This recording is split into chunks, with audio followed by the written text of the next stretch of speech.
Pendant 8 saisons, des millions de téléspectateurs ont regardé Marty Maiorato affronter les conditions extrêmes et impitoyables de l'Alaska dans Mountain Men.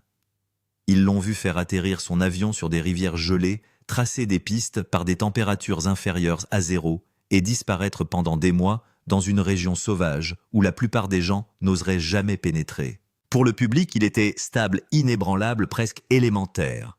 Un homme taillé dans la même glace et le même bois que ceux qui entouraient sa cabane isolée. Aussi, lorsqu'il s'est soudainement retiré du spectacle dans 2018, le silence qu'il a laissé derrière lui a été plus fort que n'importe quelle tempête d'hiver. Mais les caméras ne tournaient pas lorsque le véritable moment s'est produit. Il n'y avait pas de musique dramatique, pas de montage en suspens, pas d'interview confessionnelle.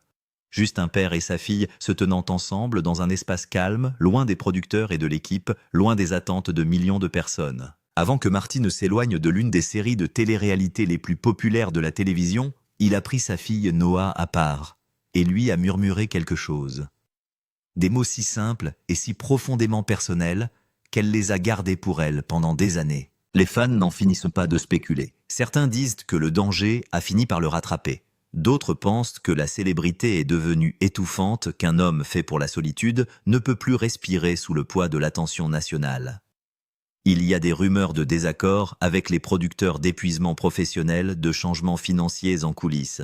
L'Internet a comblé le silence avec ses propres histoires. Mais selon Noah, la vérité était plus silencieuse que tout cela, et bien plus puissante. Noah Maiorato a grandi en sachant que son père n'était pas un père comme les autres. Alors que ses camarades de classe décrivaient des emplois de bureau et des trajets quotidiens. Le sien parlait de chemins qui s'étendaient à travers des vallées gelées et de vols de brousse au-dessus de terrains vierges. Alors que d'autres familles planifiaient leurs vacances en fonction des parcs à thème et des plages, la sienne planifiait en fonction des chutes de neige, des saisons de fourrure et des fenêtres météorologiques de l'aviation. L'intimité n'était pas seulement une préférence dans le foyer Maiorato, c'était une protection, une survie, une identité. Lorsque Marty a rejoint les Mountain Men, il l'a fait avec prudence. Le monde serait invité dans des fragments de leur vie, mais jamais dans sa totalité, jamais au cœur. Noah a compris cette limite instinctivement. Elle a appris que toute vérité n'avait pas besoin d'un public et que toute décision ne nécessitait pas d'explication publique. Pourtant, au fil du temps, en voyant des étrangers débattre des motivations de son père, en voyant son départ disséqué et réinterprété, elle a senti quelque chose changer. Le récit s'était déformé. L'homme qu'elle connaissait, l'homme stable, réfléchi et attaché à ses principes qu'il avait élevés, était réduit à une rumeur. Et finalement, elle a décidé que le moment était venu de partager ce qu'il lui avait dit ce jour-là. Les mots n'étaient pas dramatiques, ils n'étaient pas remplis de scandales ou de révélations, ils ne faisaient pas référence au conflit ou à la peur. Ils étaient, selon sa description, exactement ce que l'on pouvait attendre de Marty, pratique directe et enracinée dans des valeurs plus anciennes que celles de la télévision. Il s'était rapproché de moi et m'avait dit en substance que l'émission avait rempli son rôle, qu'elle avait contribué à subvenir aux besoins de la famille, qu'elle lui avait permis de partager ses connaissances sur le piégeage et la survie en milieu sauvage. Mais il était temps de retourner vivre pour de vrai, et non pour les caméras. Ce n'était pas une fuite, c'était un retour. Bien avant d'être connu de millions de personnes, Marty Maiorato était simplement un homme qui refusait de laisser le monde moderne dicter les termes de son existence. Né et élevé dans le Wisconsin, il a très tôt développé un amour pour les forêts et l'eau, passant sa jeunesse immergée dans la chasse, la pêche et les rythmes de la nature. Mais le Wisconsin, malgré toute sa beauté, ne pouvait pas satisfaire la faim qu'il ressentait pour quelque chose de plus sauvage. L'Alaska l'appelait avec une force presque spirituelle. Ce n'était pas une impulsion irréfléchie, mais une migration délibérée vers l'authenticité. En 1989, à l'âge de 24 ans, il a pris la décision qui allait définir sa vie. Il a laissé derrière lui la familiarité, les dîners en famille, les amis de toujours, les saisons prévisibles, et s'est dirigé vers le nord. Il ne fuyait pas ses responsabilités, il courait vers le défi. L'Alaska n'offre aucun raccourci. Les températures peuvent descendre jusqu'à 60 degrés au-dessous de zéro. Une défaillance mécanique au mauvais endroit signifie l'isolement sans possibilité de sauvetage. Un atterrissage mal jugé sur une piste enneigée peut se solder par un désastre. La survie n'est pas théorique, c'est une pratique quotidienne. La plupart des gens rêvent de l'Alaska dans le confort de leur chambre chauffée. Marty a fait ses valises et est parti. Il s'est installé à Two Rivers près de Fairbanks et a construit avec sa femme Dominique une vie en équilibre entre deux mondes. Il a passé une partie de l'année plus près de la civilisation. Le reste s'est déroulé dans un isolement presque total dans une cabane isolée, accessible uniquement par son Piper Super Cub d'époque. Ce petit avion est devenu à la fois une bouée de sauvetage et un compagnon. Le piloter exigeait de la discipline, des compétences mécaniques et du sang-froid. En Alaska, la météo ne pardonne pas l'insouciance. Les voiles blancs peuvent effacer l'horizon. Des vents soudains peuvent faire tourner un atterrissage à la catastrophe. Le piégeage est devenu sa profession et sa vocation. C'est un métier transmis de génération en génération qui exige des connaissances qui ne peuvent être téléchargées ou acquises à la hâte. Un piégeur doit lire les traces d'animaux dans la neige fraîche comme un langage. Il doit comprendre comment les odeurs se propagent dans l'air froid. Il doit anticiper les schémas de migration, la pénurie de nourriture et le comportement des prédateurs. C'est un travail physiquement éreintant, souvent effectué seul dans un silence que seul le vent vient rompre. Financièrement, c'est incertain. Les marchés de la fourrure montent et descendent en fonction des tendances mondiales et des changements économiques lointains. Une saison réussie peut être synonyme de sécurité. Une saison médiocre peut être synonyme de stress. Mais Marty n'a jamais considéré le piégeage comme un pari pour le profit. Il l'a abordé comme une participation à une tradition, comme une intendance. Lorsqu'il est pratiqué de manière éthique et légale, le piégeage moderne favorise la conservation.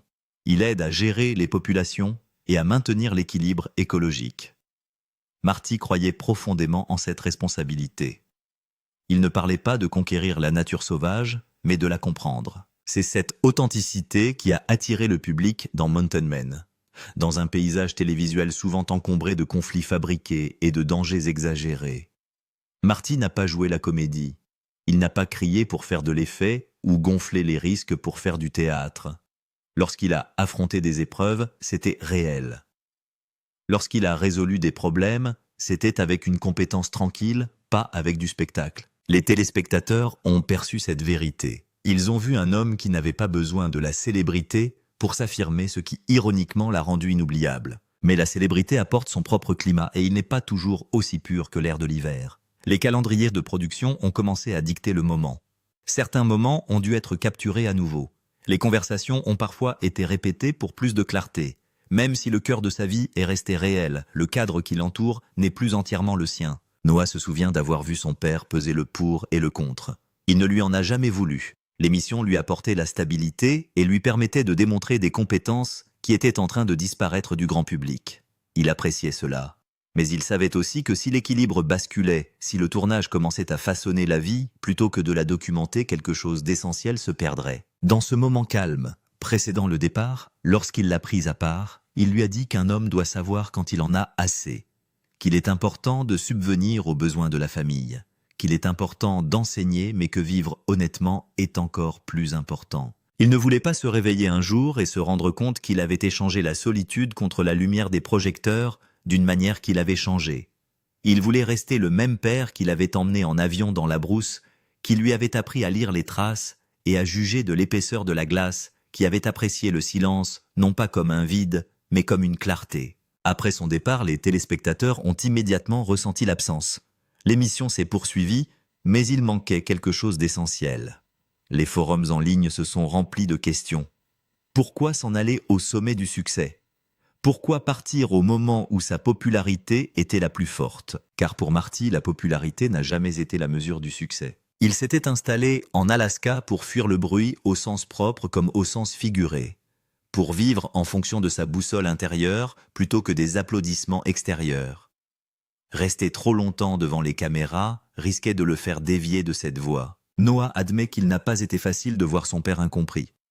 Il aurait été plus simple de publier une déclaration, d'offrir une explication claire. Mais la famille Maiorato gardait farouchement ses raisons privées. Elle pensait que certaines vérités gagnent en force en étant vécues et non diffusées. Ce n'est qu'aujourd'hui, des années plus tard, qu'elle se sent à l'aise pour partager l'essence de ce qu'il a dit. Non pas parce qu'elle a besoin d'être validée, mais parce qu'elle révèle quelque chose de plus profond sur l'homme que les téléspectateurs admiraient. Marty n'est pas parti parce qu'il avait peur. Il n'est pas parti parce qu'il a été mis à l'écart. Il n'est pas parti parce qu'il a échoué. Il est parti parce qu'il a réussi ce qu'il avait entrepris. Il a montré que les compétences traditionnelles ont encore de l'importance. Il a prouvé qu'une résilience tranquille peut captiver un public sans avoir recours à la théâtralité. Il a subvenu aux besoins de sa famille. Et puis, fidèle à sa nature, il a choisi de retourner pleinement à la vie qu'il aimait, plutôt que de laisser le spectacle la redéfinir. Il y a une phrase qu'il utilisait souvent lorsqu'il volait dans des conditions difficiles, « Real bad flat light, it's new snow ». C'était un avertissement de pilote, une reconnaissance du fait que le paysage peut sembler faussement lisse et cacher un danger. Peut-être que d'une autre manière, la célébrité était aussi une sorte de lumière plate, belle, brillante, mais capable de brouiller les contours. Marty a préféré la clarté. Ce faisant, il nous a rappelé que parfois la décision la plus courageuse n'est pas de s'aventurer dans la nature sauvage sous l'œil d'une caméra, mais de s'en éloigner lorsque personne ne la regarde. La cabane de Marty se trouve à environ 100 miles de la route la plus proche et n'est accessible que par avion. Pour s'y rendre, il doit piloter son Piper Super Cub à travers les cols de montagne et atterrir sur une courte piste qu'il a lui-même creusée dans la nature. En hiver, lorsqu'il exploite traditionnellement son terrain de trapage, les températures descendent régulièrement à 40 ou 50 degrés au-dessous de zéro et l'isolement est absolu. Ce n'était pas l'Alaska des brochures touristiques ou des ports de croisière, c'était l'Alaska de la survie extrême. La cabine elle-même est modeste, une structure construite à la main conçue pour la survie plutôt que pour le confort. Elle contient l'essentiel, un poêle à bois pour se chauffer, une aire de couchage, un espace de rangement pour les fournitures et les fourrures, et un espace de travail pour traiter ses prises. Il n'y a pas d'électricité, pas d'eau courante, pas de connexion Internet et pas de service de téléphonie mobile. Lorsque Marty se trouvait dans la cabane, il était vraiment seul avec la nature. L'être humain le plus proche pouvait se trouver à 50 ou 100 miles, et en cas d'urgence hivernale, aucune aide ne venait. Le travail était physiquement épuisant et dangereux. Des températures pouvant provoquer des gelures en quelques minutes signifiaient que chaque pièce d'équipement devait fonctionner à la perfection. Une motoneige en panne peut signifier une longue marche potentiellement fatale jusqu'à la cabane. Les rencontres avec des prédateurs, des loups, des carcajous et des ours sont des possibilités réelles. Les chutes sur la glace fine, les blessures loin de toute aide médicale et la lutte constante contre le froid et la fatigue font de chaque jour un test de survie. La ligne de piège de Marty représentait des décennies de connaissances accumulées. Chaque emplacement de piège reflétait la compréhension du comportement des animaux, des caractéristiques du terrain et des schémas saisonniers. La mise en place d'une ligne de piège efficace ne consiste pas simplement à placer des pièges à des endroits aléatoires. Il faut lire le paysage, comprendre les déplacements des animaux et prévoir leur comportement en fonction du temps, de la disponibilité de la nourriture et des cycles de reproduction. Marty avait affiné sa ligne de piège au fil d'années d'essais et d'erreurs, tirant les leçons de ses succès et de ses échecs. Outre le piégeage, Marty devait entretenir sa cabane, gérer ses réserves de nourriture et faire face aux innombrables petites urgences qui se présentaient dans la nature. Un toit qui fuit pendant un blizzard, un poêle qui fonctionne mal lorsque les températures chutent dangereusement ou des dommages à son avion peuvent tous mettre sa vie en danger. Sa capacité à résoudre les problèmes avec des ressources et des outils limités a défini son succès dans la nature. Il n'était pas question d'appeler un réparateur, de commander des pièces en ligne ou de trouver des solutions faciles. Tout nécessitait de l'ingéniosité de l'improvisation et de la résolution de problèmes pratiques. La nourriture dans la nature sauvage présentait des défis constants. Marty chassait et pêchait pour compléter les provisions qu'il apportait par avion, mais tout nécessitait de la planification et des efforts. L'eau devait être fondue à partir de la neige ou de la glace. Les repas étaient simples et fonctionnels, conçus pour fournir des calories et de la chaleur plutôt que des plaisirs culinaires. La conservation des aliments sans réfrigération nécessitait une planification minutieuse pour éviter qu'ils ne se gâtent ou qu'ils n'attirent des animaux dans la cabane. Chaque aspect de la vie quotidienne exige une attention et des efforts que les commodités modernes nous font oublier. Mais malgré toutes ces difficultés, cette vie offrait quelque chose que Marty appréciait plus que le confort ou la commodité, l'authenticité et la raison d'être. Il savait exactement pourquoi il faisait ce qu'il faisait. Chaque action avait des conséquences claires. Le succès signifiait la survie et une saison réussie. Un échec pouvait faire la différence entre subvenir aux besoins de sa famille et être confronté à des difficultés financières. Il n'y avait pas de bureaucratie, pas de politique de bureau, pas de réunion sans intérêt. Juste l'homme, la nature et la relation directe entre l'effort et le résultat. Mountain Man a capturé cette réalité et l'a partagée avec des millions de personnes. Les téléspectateurs ont vu Marty relever des défis que la plupart d'entre eux n'auraient jamais pu imaginer, et ils ont développé un profond respect pour ses capacités et son caractère. Il est devenu un symbole de l'autonomie du choix de la difficulté parce qu'elle a un sens du rejet du confort moderne en faveur d'une expérience authentique. Ces passages dans l'émission offraient une fenêtre sur un monde qui disparaissait rapidement un lien avec l'héritage frontalier de l'Amérique qui trouvait un écho profond auprès d'un public avide de quelque chose de réel. Mais cette célébrité s'accompagnait de coups qui n'étaient pas immédiatement apparents. L'acte même de filmer perturbait les rythmes et les réalités qui donnaient un sens à la vie de Marty. Les horaires de production entraient en conflit avec les périodes optimales de piégeage. Les équipes de tournage nécessitaient des vols et une logistique supplémentaire, ajoutant de la complexité à des opérations qui fonctionnaient mieux lorsqu'elles étaient simples. La présence d'autres personnes dans son sanctuaire sauvage a changé la nature fondamentale de l'expérience qu'il appréciait. La décision de laisser en coulisses la participation de Marty à Mountain Men a entraîné des complications que les téléspectateurs n'ont jamais vues. Les exigences de la production signifiaient que son horaire traditionnel de trappeur devait s'adapter aux besoins du tournage. Les équipes de tournage devaient être transportées par avion dans des endroits éloignés, ce qui ajoutait aux dépenses et à la complexité logistique. Les moments naturels devaient être répétés sous différents angles, ce qui perturbait le déroulement d'un travail authentique. Ce qui apparaissait à la télévision comme une réalité spontanée était en fait soigneusement orchestré pour capturer des séquences utilisables. Le processus de tournage lui-même était éreintant. Les caméramans devaient endurer les mêmes conditions difficiles que Marty, mais ils n'avaient pas ces décennies d'expérience et d'adaptation au froid extrême. Cela signifiait des problèmes de sécurité supplémentaires, une progression plus lente le long de la ligne de piégeage et une conscience constante du bien-être de l'équipe, en plus de sa propre survie. La solitude que Marty appréciait, la chose même qui lui permettait de trouver la paix et la clarté dans la nature, était impossible avec de nombreuses personnes qui le suivaient avec des caméras et de l'équipement. Plus important encore, le succès de l'émission a attiré une attention non désirée. Des fans ont commencé à se présenter dans Deux-Rivières dans l'espoir de rencontrer Marty. Sa vie privée qu'il avait déménagé en Alaska pour préserver est devenue de plus en plus compromise. La vie tranquille qu'il avait bâtie avec Dominique se heurtait à l'intrusion constante d'un public qui avait l'impression de le connaître à travers la télévision. Des gens qui ne l'avaient jamais rencontré se sentaient en droit de lui consacrer du temps et de l'attention, incapables de comprendre que la personne qu'ils voyaient à la télévision était quelqu'un qui avait délibérément choisi l'isolement plutôt que l'interaction sociale. Il y avait aussi des préoccupations concernant la durabilité. Révéler l'emplacement et les détails de sa ligne de piégeage, même de manière générale, pouvait encourager d'autres personnes à empiéter sur un territoire qu'il avait travaillé pendant des décennies. La nature sauvage qu'il chérissait était exposée à des millions de personnes, et cette attention n'était pas toujours respectueuse ou bienveillante. Certains téléspectateurs ont romancé la vie dans la nature sans en comprendre les exigences, se mettant potentiellement en danger en essayant d'imiter ce qu'ils voyaient à la télévision. D'autres ont critiqué le piégeage sans comprendre son rôle dans la gestion de la faune et des traditions indigènes, créant une controverse que Marty n'a jamais recherchée. L'éthique de la télé-réalité a pesé sur la conscience de Marty. Bien que Mountain Men soit plus authentique que la plupart des émissions de télé-réalité, il fallait tout de même faire certains compromis avec la vérité.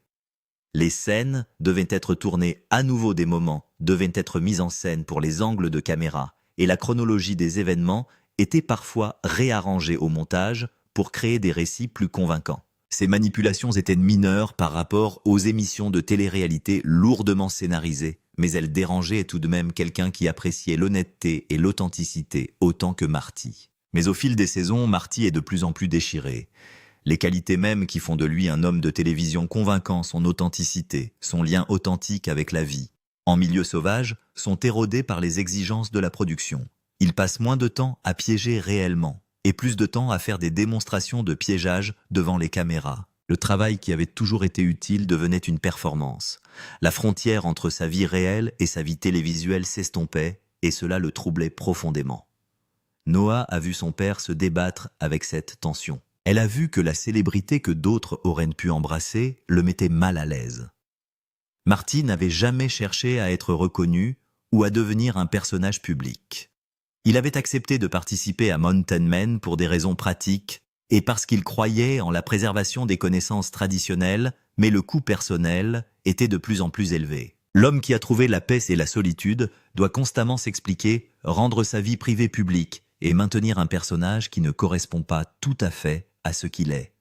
Marty craint que l'émission n'encourage les gens à vivre dans la nature sans préparation adéquate ni respect pour les dangers qu'elle présente. Il a passé des dizaines d'années à développer ses compétences, à tirer les leçons des incidents évités de justesse et des catastrophes évitées de justesse, à acquérir le jugement qui lui a permis de rester en vie dans des situations qui auraient pu facilement devenir fatales. Malgré toute son expérience, il est régulièrement confronté à des situations dangereuses. L'idée que des téléspectateurs puissent être incités à prendre des risques insensés grâce à ce qu'ils ont vu à la télévision le dérangeait considérablement. La romantisation de la vie dans la nature sauvage a particulièrement troublé Marty.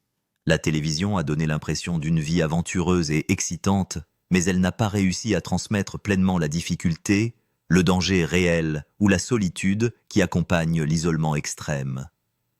Les jeunes qui regardaient les émissions pouvaient voir l'aventure sans comprendre que ce qui ressemblait à la liberté était en fait une énorme responsabilité et une vigilance constante. Marty ne veut pas être responsable d'avoir incité des personnes mal préparées à se mettre en danger. Des considérations familiales pèsent également lourd dans la balance. Dominique soutient les choix de Marty, mais ce mode de vie pèse lourdement sur leur relation. Des mois de séparation pendant qu'il était sur le terrain de trappage suivis d'intrusions dans leur vie privée à son retour ont mis à rude épreuve un mariage pourtant solide. La célébrité qui accompagne les hommes des montagnes a rendu leur relation quelque peu publique, les fans spéculant sur leur mariage et leur vie personnelle. C'est précisément pour échapper à cette surveillance qu'ils ont déménagé en Alaska. Noah grandissait et Marty voulait être présent pour les moments importants de sa vie et non pas constamment préparer des expéditions de tournage ou s'en remettre. Il savait que l'enfance était brève, que les occasions d'influencer sa fille et de se rapprocher d'elle passeraient rapidement.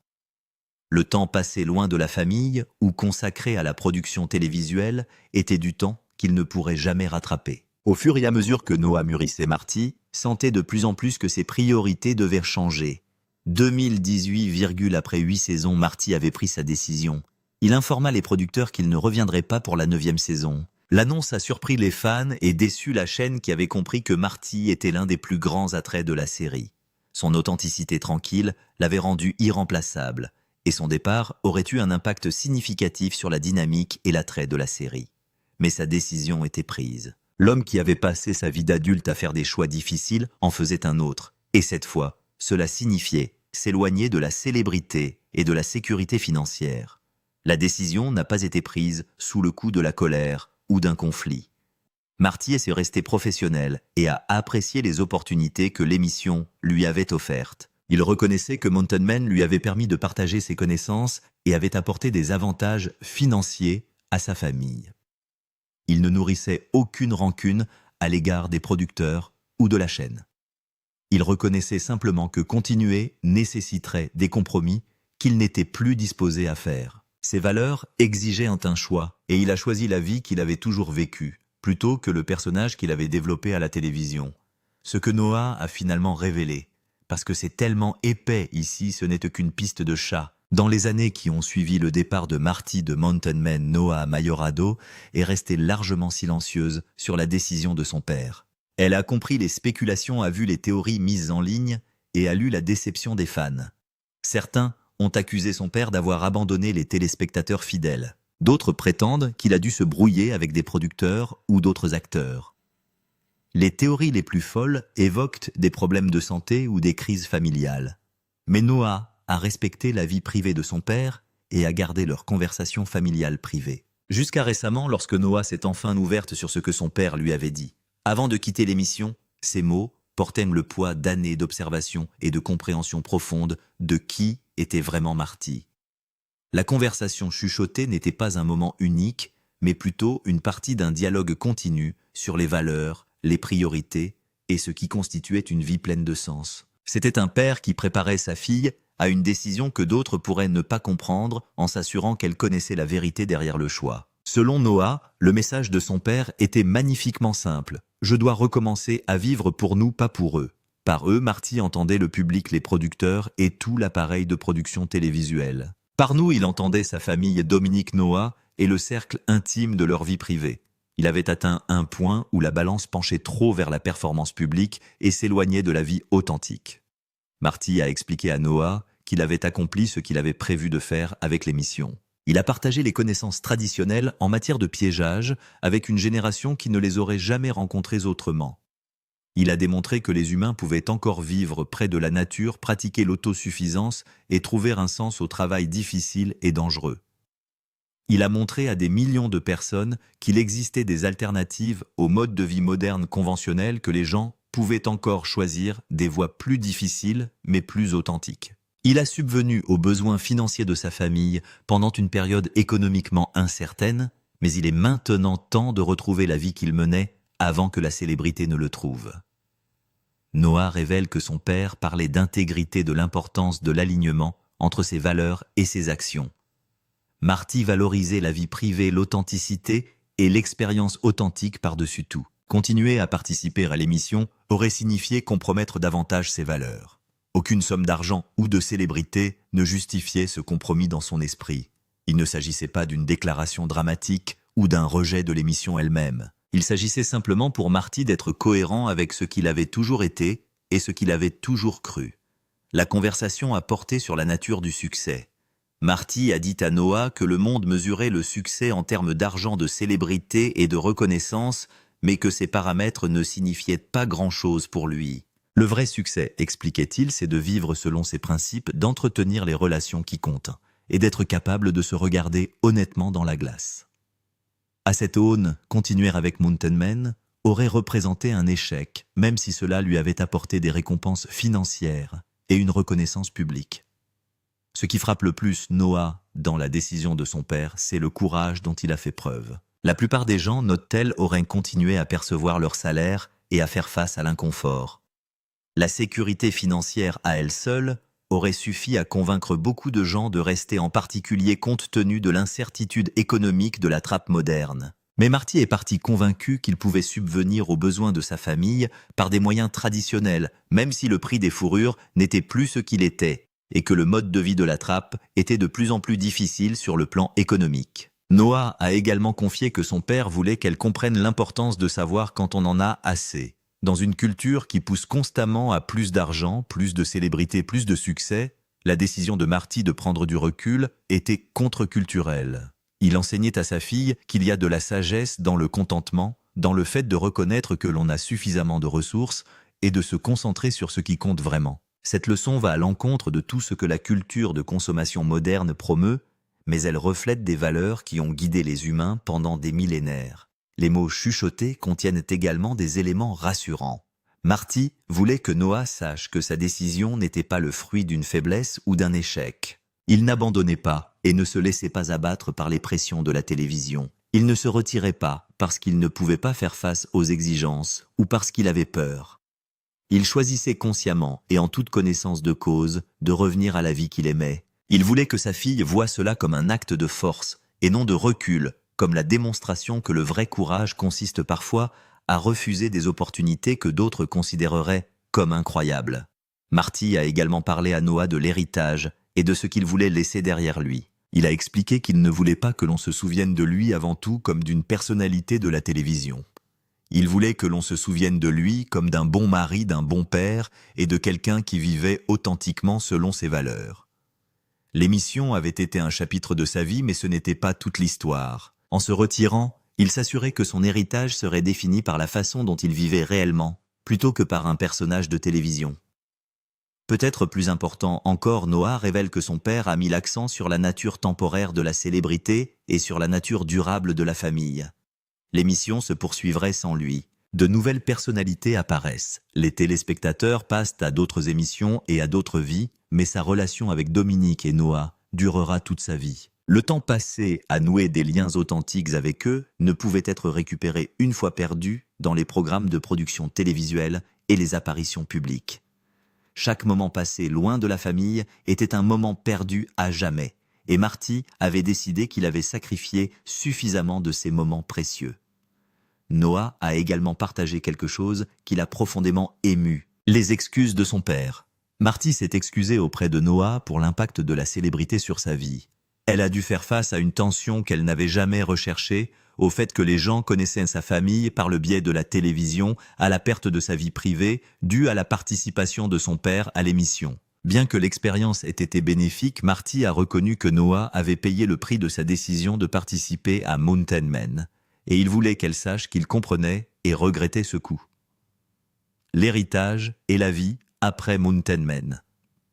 Depuis qu'il a quitté Mountain Men, Marty Mayorado a repris la vie qu'il avait toujours préférée, une vie en grande partie à l'abri des regards du public. Il continue à pratiquer le piégeage même si les détails de ses opérations actuelles restent privés. Il pilote toujours son Piper Super Cub bien aimé dans la nature sauvage, fait toujours fonctionner ses lignes de piégeage dans l'hiver brutal de l'Alaska et vit toujours selon les principes qui le guidaient avant que les caméras de télévision ne le découvrent. La différence est qu'aujourd'hui, il le fait pour lui et sa famille et non plus pour un public de millions de personnes. La famille Mayorado a retrouvé sa vie privée et Marty et Dominique ont tous deux expliqué à quel point cela leur a été utile. Sans la pression constante des tournages et des apparitions publiques, ils ont renoué avec les rythmes de la vie sauvage qui les ont d'abord attirés en Alaska. Le mariage qui a résisté à des années de séparation et à l'attention du public s'est renforcé dans cette nouvelle intimité. Ils ont redécouvert les plaisirs tranquilles d'une vie vécue pour elle-même plutôt que pour la documentation et la diffusion. Noah s'est imposée comme l'avocate et l'interprète de son père, aidant les fans à comprendre l'homme derrière le personnage télévisuel. Elle a partagé des idées sur son personnage que l'émission n'a jamais pu saisir complètement. Son humour pince sans rire, sa prévenance, son amour profond pour sa famille et son engagement à vivre de manière authentique. Grâce à son point de vue, les fans ont pu se faire une idée plus complète de qui est vraiment Marty au-delà de l'homme de plein air compétent qu'ils ont vu à la télévision. Sa volonté de partager ces informations reflète à la fois sa fierté pour son père et sa compréhension du fait que son exemple a une valeur au-delà de leur famille. L'héritage de Marty dans Mountain Men reste puissant. Même des années après son départ, on se souvient de lui comme l'un des participants les plus authentiques et les plus compétents de l'émission. Les nouveaux téléspectateurs qui découvrent d'anciens épisodes sont attirés par sa compétence tranquille et son approche authentique de la vie en milieu sauvage. Il a établi une norme pour ce que la télé-réalité pouvait être lorsqu'elle se concentrait sur les compétences réelles et les défis authentiques plutôt que sur les drames fabriqués. Dans un genre souvent critiqué pour sa fausseté et son sensationnalisme, Marty représentait quelque chose de rare, la vraie réalité. Au-delà de la télévision, l'impact de Marty s'étend à un regain d'intérêt pour les compétences traditionnelles en milieu sauvage. Les connaissances qu'il a partagées sur le piégeage, la survie en milieu sauvage et l'autonomie ont inspiré d'innombrables téléspectateurs à développer leurs propres capacités. Si peu d'entre eux vivront jamais aussi loin ou intensément que Marty, beaucoup ont intégré des éléments d'autosuffisance dans leur vie, que ce soit par la chasse, le piégeage, le camping sauvage, ou simplement en cultivant un lien plus profond avec la nature. Son exemple rappelle que l'homme est capable de bien plus que ce que la vie moderne exige habituellement. Les organisations de trappeurs ont fait état d'un intérêt accru pour leurs programmes éducatifs qu'elles attribuent en partie à des représentations positives comme celle de Marty sur les hommes des montagnes. S'intensifie rapidement au-dessus des montagnes blanches. Des jeunes qui n'auraient peut-être jamais envisagé le piégeage comme une profession ou un loisir sérieux l'ont exploré parce qu'ils ont vu quelqu'un le pratiquer avec une compétence et un respect évidents. Bien que l'économie du piégeage reste difficile, ce regain d'intérêt contribue à garantir que les connaissances traditionnelles ne se perdent pas complètement. La sagesse contenue dans ces mots chuchotés à Noah résonne bien au-delà de la famille Mayorado. Dans une culture obsédée par la publicité et la validation par les médias sociaux, la décision de Marty de choisir la vie privée plutôt que la célébrité offre un contre-récit puissant.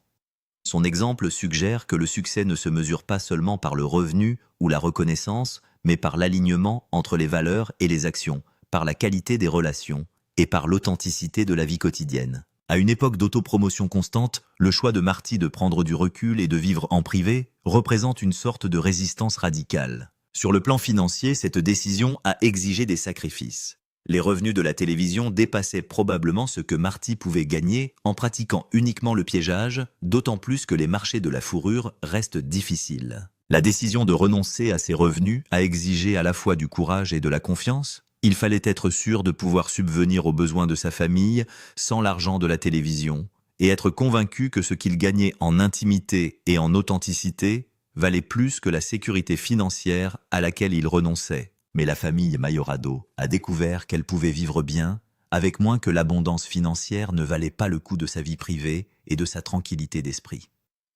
Ce choix reflète une forme de sagesse de plus en plus rare, la reconnaissance que certaines choses ne s'achètent pas et que leur protection exige de dire non à des opportunités lucratives. Dans une culture où l'on enseigne que plus d'argent est toujours synonyme de vie meilleure, Marty a démontré que le contraire peut être vrai. Pour Noah, la décision de son père a été une leçon inestimable d'intégrité et de courage. Elle l'a vu s'éloigner de la célébrité et de l'argent au service de valeurs plus profondes. Et cet exemple influencera ses propres choix de vie pendant des décennies. En un sens, ce que Marty lui a chuchoté ne concernait pas seulement son départ des montagnards. C'était un enseignement sur la façon de vivre de manière authentique dans un monde qui encourage constamment les compromis. C'était la démonstration que dire non à une opportunité est parfois le oui le plus puissant que l'on puisse donner à ce qui compte vraiment. Aujourd'hui, lorsque les fans s'interrogent sur Marty Mayorado, la réponse est à la fois simple et profonde. Il est exactement là où il veut être, faisant exactement ce qu'il apprécie avec les personnes qu'il aime le plus. Il est la preuve vivante qu'il est possible de quitter le tapis roulant des efforts constants, de choisir le sens plutôt que l'argent, et de trouver le contentement dans une vie que le monde moderne pourrait considérer comme petite, mais qu'il sait être riche au-delà de toute mesure. Chaque hiver, il s'envole dans la nature non pas pour les caméras ou le public, mais parce que c'est ce qu'il est et ce qu'il aime. Sa cabane de trappeur se trouve toujours à des centaines de kilomètres de la route la plus proche. Le Piper Super Cub décolle toujours de pistes de terre taillées dans la nature. Les pièges sont toujours vérifiés à des températures que la plupart des gens ne pourraient pas imaginer endurer. Mais aujourd'hui, tout cela se passe en privé de manière authentique pour son propre bien. Et pour Marty Mayorado, c'est exactement comme cela que les choses doivent être. Les mots chuchotés qu'il a partagés avec Noah n'étaient pas seulement l'explication d'une décision. C'était une philosophie de vie, un rappel que les choses les plus importantes se produisent souvent loin des regards, dans des moments calmes, avec les personnes que nous aimons, dans des endroits où aucune caméra ne suit. Les mots chuchotés de Marty Mayorado à Noah nous rappellent que le véritable succès signifie vivre en accord avec ses valeurs les plus profondes. Que pensez-vous de sa décision de choisir la famille plutôt que la célébrité ? Partagez vos pensées dans les commentaires ci-dessous et si vous croyez en une vie authentique, appuyez sur ce bouton d'abonnement. Continuons cette conversation sur ce qui compte vraiment dans la vie et soutenons-nous les uns les autres en faisant des choix courageux.